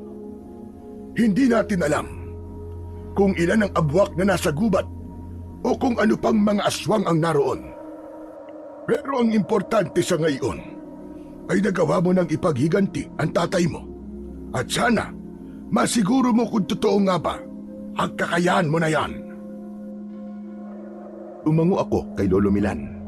Matapos ang aming pag-uusap ay nagpaalam na siya sa akin. Nang mag-isa na ulit ako, ay nag-isip ako ng paraan kung paano ko mapapatunayan kung totoo nga bang may kamandag ang aking laway. Nasa gitna ako ng pag-iisip nang si Tomas naman ang dumating. May dala siyang sako na wala kong ideya kung ano ang laman. Ipinakita sa akin ni Tomas ang laman ng sako at nagulat ako nang malaman na meron doon 2 itim na daga. Oh, bakit may mga dala kang daga, pambihira ka? Huwag mo sabihin na daga na ang mga hinuhuli mo ngayon kasi takot ka sa ahas, tol. Walang bibili niyan sa'yo. Peste ang mga yan eh. Ano ka ba lamang, Cardo? Ito ang gagamitin natin para malaman natin kung totoo nga na may kabantagan laway mo. Hindi ko gusto yung naiisip mo, ha? Alam kong gusto mong duruan ko yung mga daga. Nakakaawa naman ng mga yan. May buhay din ang 2 yan, tol. Ano ka ba naman? Talagang nakokonsensya ka pa? Nakapatay ka na nga ng abwak. Dapat lang naman kasi sa mga abwak yun eh. Kasi taong pinapatay nila. Pero wisyo tong mga daga sa bahay namin kaya hinuli ko. Galit na galit si nanay sa mga to kasi nga ninangat-ngat ng mga ito ang damit namin. Kaya sige na, tol. Duraan mo na tong mga daga para malaman natin kung totoo nga yung kapangyarihan mo. Sige na nga, para matahimik ka na, saka para mapatunayan ko na tama nga sinasabi ko sa iyo kung bakit nagawa kong patayin yung abwak. Sinilip ko ang 2 daga na nasa sako. May konting konsensya akong naramdaman dahil wala naman silang ginawang masama sa akin para patayin ko sila. Pero alam kong yun ang isa sa mga paraan para malaman ko kung totoo nga ba ang sinasabi ko kay Tomas na may kamandag ang laway ko. Nag-ipon ako ng laway sa loob ng bibig ko at malakas ko yung idinura sa mga daga. Nang lumapat sa mukha ng isang daga ang laway ko, ay agad siyang namatay. Ang isa naman ay dinilaan ang mukha ng namatay na daga at sunod yung namatay. Namamanghang nagkatinginan kami ni Tomas. Totoo nga, tol. Totoo nga. May kamandag ang laway mo. Sabi ko naman kasi sa iyo, Tomas eh. Siguro naman naniniwala ka na sa akin ngayon. Ang hirap naman kasi talagang paniwalaan eh. Pero ngayon, naniniwala na talaga ako. Kung ganun, maaaring totoo rin ang sinabi mo na dahil sa puting ahas, kaya ka nagkaroon ng ganyang kakayahan. Yung puting ahas na yun lang talaga ang naiisip kong dahilan kung bakit ako nagkakaganito, Tomas. Simula kasi nung tuklawin niya ako, ay saka lang naman ako nagkaganito eh. Grabe, ang astig mo na, tol. Biruin mo, ikaw lang ang taong kilala ko na may kamandag ng ahas. Magagamit mo yan sa iba pang bagay. Ano kaya kung bumuo tayo ng palabas? Yung ikaw ang papanoorin ng mga tao tapos duduraan mo mga daga para makita ng mga tao na may kamandag ka. Nako, kikita tayo ng malaki kapag pumayag ka, Chong. Loko ka. Ginawa mo pa akong atraksyon sa perya. Pero seryoso na, Tomas. Alam ko na may dahilan kaya ako nagkaroon ng ganitong kakayahan. At yun ay upang ipagiganti ang tatay ko. Nagawa ko ng patayin ng abwak. Kaya wala na akong dahilan para gamitin pa ito. Ikaw ang bahala, Cardo. Ikaw pa rin ang masusunod kasi katawan mo yan eh. Ako naman nagsasuggest lang ng pwede nating pagkakitaan. Kung ayaw mo, wala naman ako magagawa. Hindi kita pipilitin. Natawa ako sa ideyang yun ni Tomas. Ngunit sa loob-loob ko ay labis akong namangha dahil napatunayan ko na totoong may kamandag ng ahas ang aking laway. At yun talaga ang kumitil sa buhay ng abwak na nakaharap ko nung nakaraang gabi. Lumipas ang mga araw at naging normal naman ang buhay ko.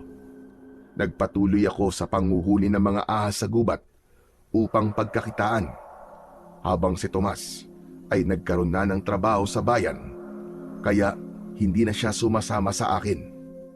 Naging masaya naman ako para kay Tomas dahil alam ko na hindi para sa kanya ang trabaho ko dahil takot siya sa ahas. Hindi ko na rin ginamit pa ang kakaibang kakayahan ko dahil naniniwala ako na wala ng dahilan para gamitin ko pa yun. Ngunit isang araw, isang balita ang ipinaaabot sa akin ni Lolo Milan na talagang ikinagulat ko ng sobra. Isang umaga, bumisita si Lolo Milan sa bahay ko. Sa labas kami nag-usap habang nakaupo sa mahabang upuan na nasa ilalim ng puno ng mangga. Ang aga niyo naman pong pumunta rito, Lolo Milan. Parang napaka-importante po nang sasabihin niyo ah. Sa sinabi mo na yan, ay mukhang wala ka pang alam sa nangyari kahapon dito sa baryo natin. Po, ano po bang nangyari kahapon, Lolo Milan? Isang pamilya dito sa baryo natin ang pinatay. Walang nabuhay sa kanila kahit isa. Diyos ko, nakakakilabot naman po yung sinabi niyo. Sino pong pumatay sa kanila? At bakit po sila pinatay? Hindi kung sino. Sa tingin ko ay abwak ang pumatay sa pamilyang yung Cardo. Kung makikita mo lang ang bangkay nila, ay iisipin mo agad na abwak ang may kagagawan nun. Karumal-dumal ang paraan ng pagpatay sa kanila. Nakakapanlumo dahil dalawa sa kanila ay mga bata pa. Ang ibig niyo po bang sabihin, may abwak pa sa gubat at ngayon ay umaatake na sila sa baryo natin? Iyan ang hinala ko. Sa tingin ko ay gumaganti sila sa atin dahil sa pagpatay mo sa isa nilang kasamahan. At bakit naman nila gagawin yun? Sila ang unang gumawa ng hindi maganda sa akin. Pinatay nila si tatay kaya gumanti lang naman ako. Pero ang mga abwak ay hindi gaya nating mga tao kapag nag-isip. Wala silang pakialam sa paghihiganti mo, Cardo. Basta't ang alam lang nila ay isa sa mga kasamahan nila ang pinatay mo. Kaya maaaring nagsisimula na sila sa paghihiganti sa baryo natin. Kung ganun, ako pala ang lumalabas na may kasalanan kung bakit namatay ang pamilyang yon at may posibilidad na umatake ulit ang mga abwak. Wala kang kasalanan, Cardo. Alam kong pinatay mo ang abwak na yon para mabigyan ng katarungan ang pagpatay sa tatay mo. Ang gusto kong sabihin sa'yo ay ito na ang resulta ng ginawa mo. At dahil ikaw ang kilala ko na may kakaibang kakayahan para labanan ng mga abwak, ay gusto ko sanang labanan mo ang mga abwak, Cardo, para sa kaligtasan nating lahat, sa kaligtasan ng baryo. Tapusin mo sana ang laban na ikaw ang nagsimula. Pero baka katakutan ako ng mga tao kapag nalaman nilang may kamandagdang ahas ang laway ko, Lolo Milan. Baka isipin nila na galing sa demonyo ang kakayahan kong ito. Hindi naman siguro mangyayari yan, lalo na kung ipapakita mo sa lahat na ginagamit mo ang kakayahan na yan para protektahan sila. Sige po, huwag po kayo mag-alala dahil gagawin ko po ang lahat para labanan ng mga abwak. Ako po ang dahilan kung bakit sila umaatake dito sa baryo natin. At ako rin po ang dapat na gumawa ng solusyon sa problemang ginawa ko. Maraming salamat, Cardo. Gagawin ko rin ang lahat ng makakaya ko para tulungan ka sa laban mo. Nang sandaling yon, ay aminado ko na may takot akong naramdaman. Hindi ko kasi alam kung kaya ko bang labanan ang napakaraming abwak. Ngunit ganun pa man, alam kong isa ako sa may kakayahan na harapin ng mga abwak na maaaring magdala ng mas maraming kamatayan sa aming baryo. Inisip ko na lang na nagawa ko ng makapatay ng isang abwak at kayang-kaya ko ulit na gawin yon. Nagkasundo kami ni Lolo Milan na magbantay sa aming baryo tuwing gabi upang masiguro namin na kung sakaling may abwak na sasalakay ay agad naming mapipigilan. Kahit nakakapuyat ang ganung gawain, ay tiniis ko na lang dahil alam ko na kailangan kong masiguro ang kaligtasan ng bawat isa. Aminado rin ako na ako ang may kasalanan ng pagsalakay ng abwak sa aming baryo. Isang gabi, habang naglalakad kami ni Lolo Milan, ay sandali kaming nagpahinga sa ilalim ng isang puno na nasa tabi ng daan. Lolo, sa tingin niyo po ba meron pa pong abwak na atake? Hindi po kaya sapat na para sa mga abwak ang pagpatay nila dun sa isang pamilya bilang ganti sa pagpatay ko sa isa nilang kasamahan? At bakit mo naman nasabi, Aber? 3 gabi na po tayong nagro-ronda, pero kahit anino po ng abwak, wala naman po tayong nakikita. Hindi po kaya nagsasayang na lang po tayo ng oras at pagod dito? Sa totoo lang, apektado na po kasi ang panguhuli ko ng ahas Naaabala na po ang kabuhayan ko. Mas iisipin mo pa ang kabuhayan mo kaysa sa buhay ng mga tao. Hindi sa kinukonsensya kita ha. Pero alam mong ikaw ang dahilan kung bakit natin to ginagawa. Magpasalamat ka na lang at sinasamahan pa kita kahit pwede namang ikaw na lang ang mag-isang gumawa nito. Pero ginagawa ko to dahil mahal ko ang baryo natin. Mababait ang mga tao rito at kahit isa ay walang nagpakita ng kasamaan sa akin. Sa bagay, tama po kayo. Pasensya na po. Naaalala ko po tuloy nung namatay si tatay at nawalan ako ng ganang mabuhay. Ilang buwan po ako nagkulong sa bahay nun. Tapos, yung mga kapitbahay ko, dinadalan po nila ako ng pagkain. Kinakausap po nila ako para masiguro nila na wala akong gagawing hindi maganda sa sarili ko. Pasensya na po talaga kayo kung nakapagsalita po ako ng ganun kanina. Naiintindihan naman kita, Cardo. Alam kong kailangan mo magtrabaho para kumita ng pera. Pero makakabalik ka rin naman sa dati mong buhay. Sa sandaling masiguro nating ligtas na ang ating baryo mula sa mga pesteng abwak. Sa totoo lang, nakukonsensya po ako sa ginawa kong pag-iiganti. Hindi ko po akalain na ang kagustuhan kong bigyan ng katarungan ng kamatayan ni tatay ay buhay naman ng isang pamilya magiging kapalit. Kaya nga kailangan mong pigilan na wag nang madagdagan ng bilang ng biktima ng mga abwak. Gawin mo ang lahat para bumalik ang kapayapaan sa ating baryo. Marahan akong tumungo sa sinabing yun ni Lolo Milan. Nagpatuloy na ulit kami sa pagroronda at makalipas ang ilang oras ay nagdesisyon na kaming umuwi. Pagkarating ko sa bahay ay agad akong nahiga at dahil sa labis na pagod at antok ay agad akong nakatulog. Kinabukasan ng umaga, matapos kong mag-almusal, ay agad akong nagsanay ng mag-isa sa pakikipaglaban sa likod ng aking bahay. Hawak ko ang matalas na itak at iniisip ko na may isang abwak akong kinakalaban.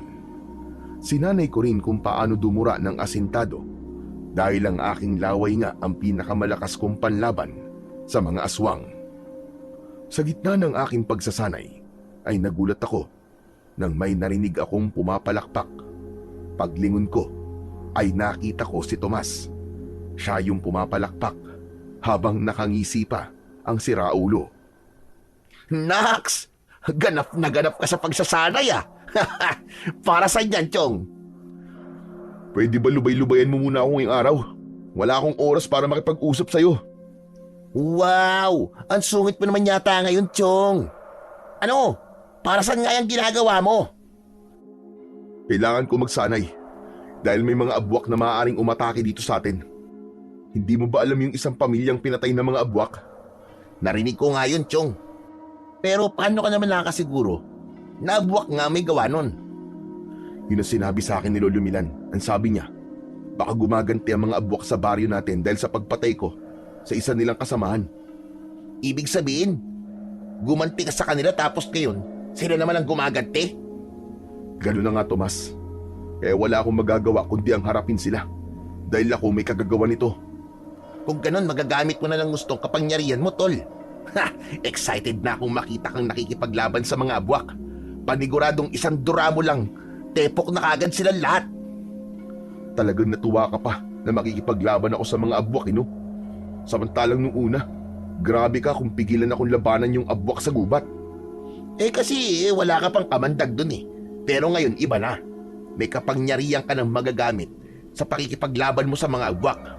Hindi mo ba naisip, tol, na baka binigyan ka ng ganyang kakayahan ay para magamit mo talaga sa ganitong pagkakataon? Baka mabuting engkanto yung puting ahas na yon at gusto ka lang niyang tulungan. Ewan ko, tol. Di ko na talaga alam kung sumpa o ano ba tong kakayahan na meron ako. Pero isa lang ang sigurado ko. Kailangan ko tong gamitin para protektahan ang baryo natin. Para ka talaga superhero, Chong. Nakaka-proud na meron akong kaibigan na kagaya mo. Baka kailangan mo naman ng sidekick dyan. Baka naman, pwede ako ron. At bakit ko naman kakailanganin ng sidekick? Hindi ba ganun ng mga superhero? Meron silang mga sidekick. Eh sino pa ba magiging sidekick mo? Kundi ako lang, di ba? Kung kukuha ako ng sidekick, yung hindi matatakutin, paano kita magiging sidekick kahit nga sa bulate takot ka? Saka hindi ito isang laro, Tomas. Totoong laban ang kailangan kong harapin. Delikado ang ganitong bagay sa mga kagaya mo. Sa bagay, wala akong kakaibang kakayahan na kagaya mo. Pero good luck sa'yo, Chong, ha? Sana ay magtagumpay ka sa ginagawa mo. Basta wag ka mag-alala. Kapag kailangan mo ng tulong, gagawin ko ang lahat na makakaya ko. Maraming salamat, Chong. Sige na, iwan mo na muna ako dito. At hindi ako makakapag-concentrate sa pagsasanay kapag nandyan ka eh. Grabe naman siya. O sige na, alis na ako. Matapos magpaalam ni Tomas, ay umalis na siya. Habang ako naman ay ipinagpatuloy ang aking pagsasanay. Sa mga lumipas na gabi, ay wala kaming pinalampas ni Lolo Milan. Palagi kami lumalabas para magronda. Dumating na ako sa punto na para bang napapagod na ako sa aming ginagawa at nagkaroon na ako ng pakiramdam na baka hindi na muling sasalakay ang mga abwak sa aming baryo. Ngunit sa tuwing nakikita ko ang kagustuhan ni Lolo Milan na tulungan ako, ay bumabalik ang gana ko sa ginagawa namin. Inisip ko rin na kailangan naming gawin yon upang masiguro ang kaligtasan ng mga tao sa aming lugar. Hanggang isang umaga, nabulabog ang aming baryo nang isang bangkay ng lalaki ang natagpuan sa labas ng kanyang bahay. Lahat ay nagimbal dahil sa karumal-dumal na sinapit ng lalaking yon. Baka sa mukha ng lalaki ang hirap at sakit bago yun tuluyang binawian ng buhay. Pagkakita ko sa bangkay, ay nagmamadali akong nagtungo sa kubo ni Lolo Milan. Naabutan ko siyang nasa labas habang may hawak na isang tasa ng mainit na kape. Lolo, may biniktima na naman ng mga abwak kagabi. Si Mang Nestor, hanggang ngayon ay nasa labas pa rin ng bahay niya ang bangkay. Pero narinig ko na may mga pulis nang pupunta roon. Nakita ko na yung kanina. Nakakapanghina na isang buhay na naman ang kinuha ng mga abwak. Pero paano po yun nangyari? Nagronda naman po tayo kagabi ah. Bakit may napatay pa rin po ang mga abwak? Yan ang mahirap kapag wala tayong kaalaman sa pakikipaglaban sa mga aswang.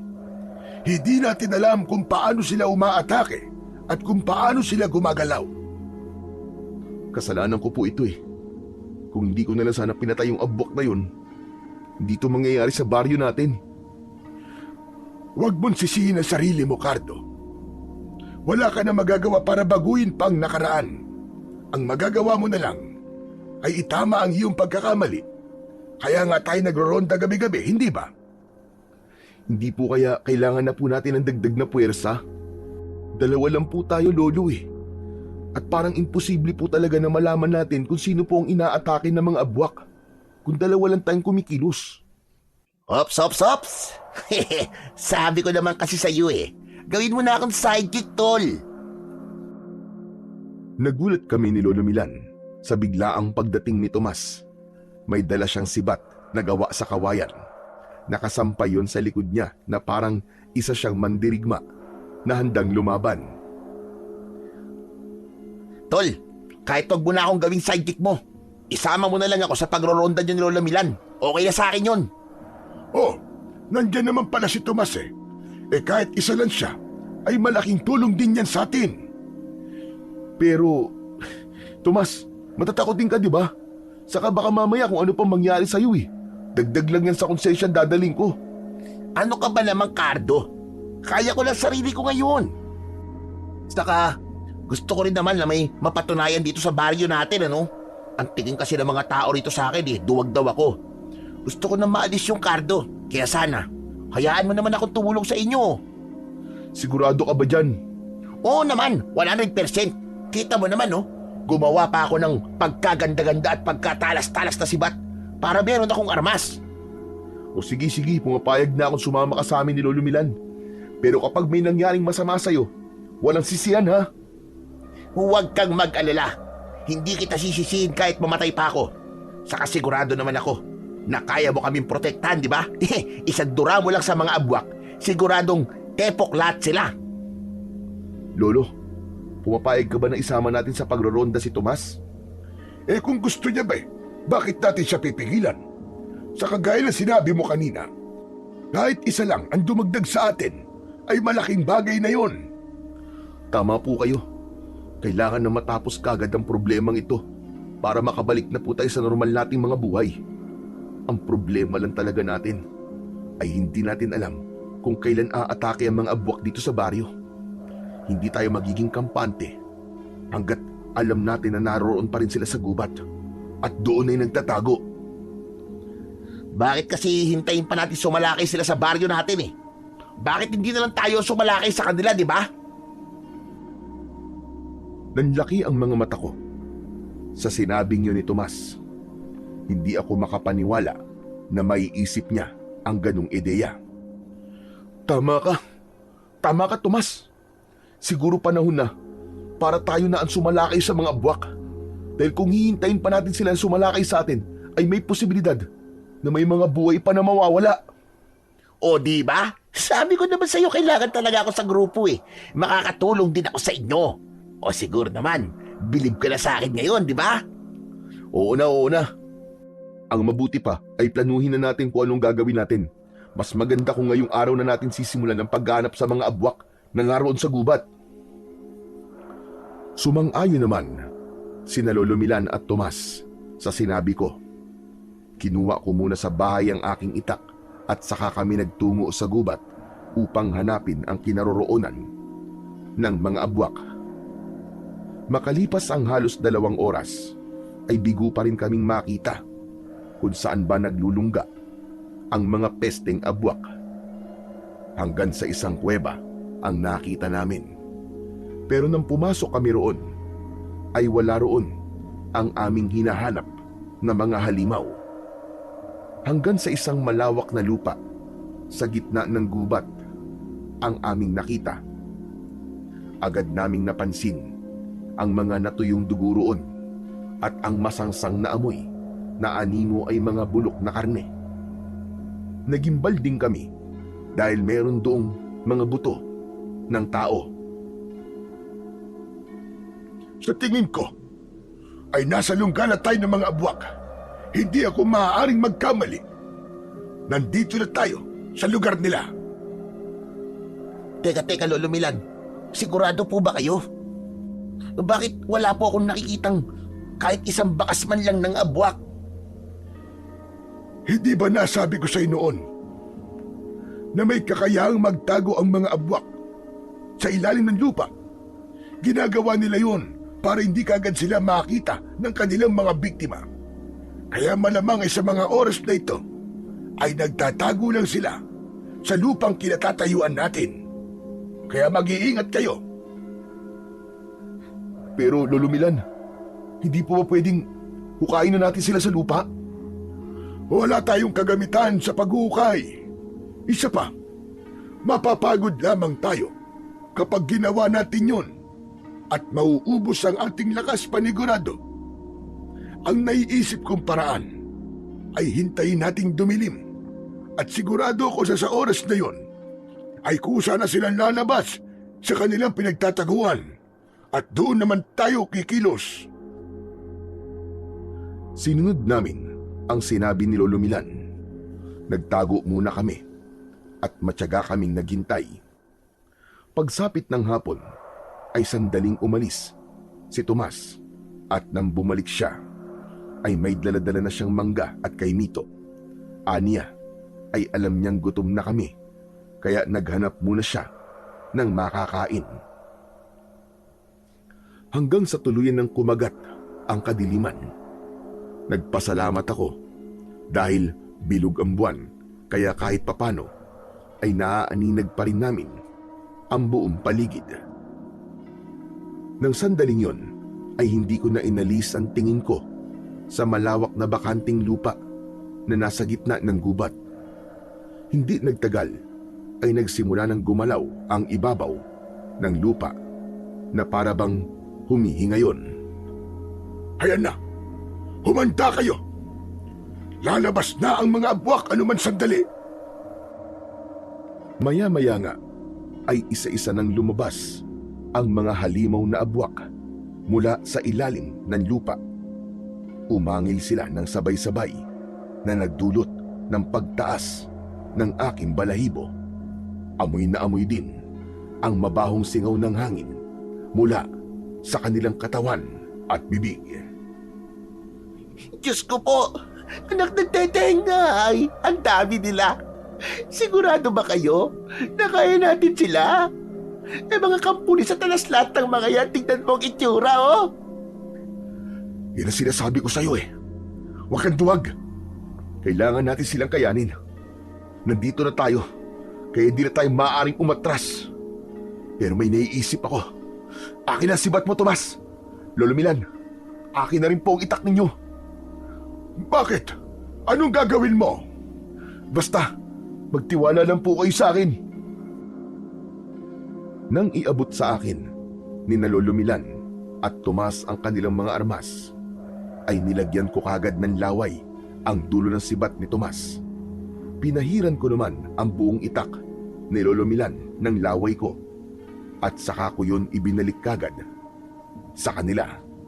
Iyak, pambihira, kakadiri ka talaga, tol.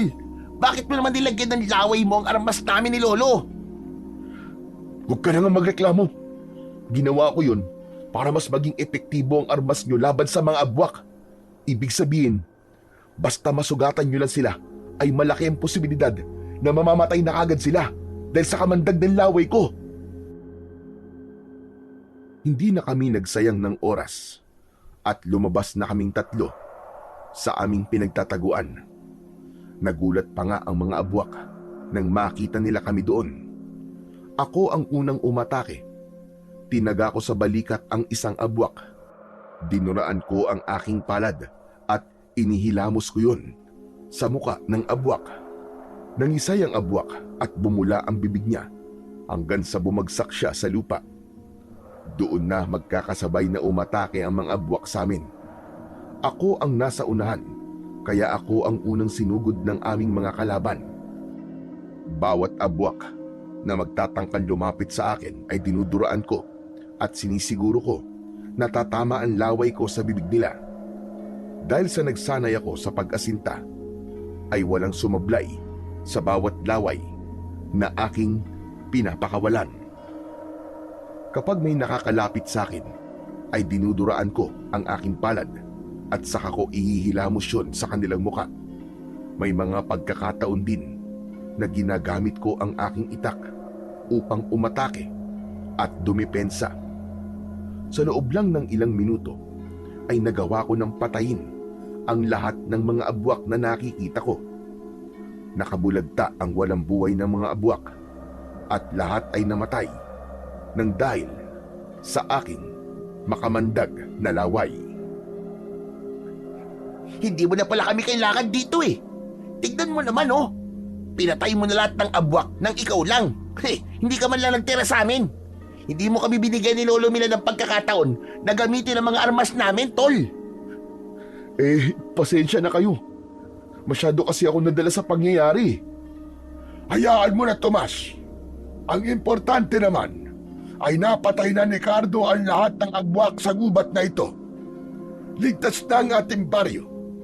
Isa pa, dahil sa ipinakita mo, Cardo, napatunayan natin na napakalakas pala talaga ng kamandag na meron ka.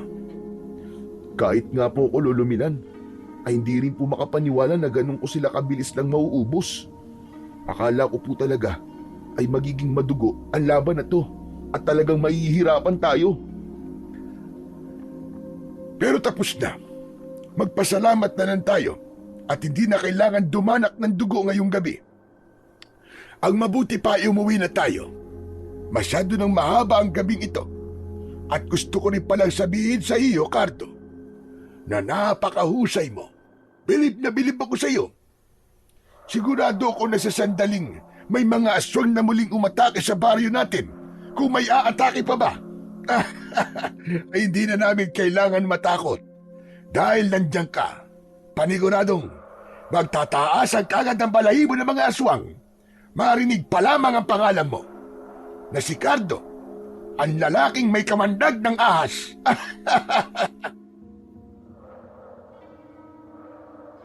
Nang dahil sa sinabing yon, ni Lolo Milan ay isang bagay ang aking napagtanto. Nalaman ko ang dahilan kung bakit ako biniyayaan ng ganong kakayahan ng mahiwagang puting ahas. At yon ay upang protektahan ang aming baryo sa maaaring paparating na dilubyo at gulo gawa ng mga kampon ng kadiliman. Hindi ko na rin nalaman pa kung ano o sino ang puting ahas na nagbigay sa akin ng kamandag. Pero nang dahil sa mga nangyari, natutunan ko na walang magandang naidudulot ang paghihiganti. Madalas ay magdudulot lamang ito ng mas malaking problema. Mas maganda pa rin na ipagpasa Diyos na lang natin ang lahat ng hindi magagandang bagay na nangyayari sa ating buhay. At simula noon, nangako ako sa akin sarili na gagawin ko talaga ang lahat upang panatilihin ang kapayapaan at katahimikan sa aming lugar.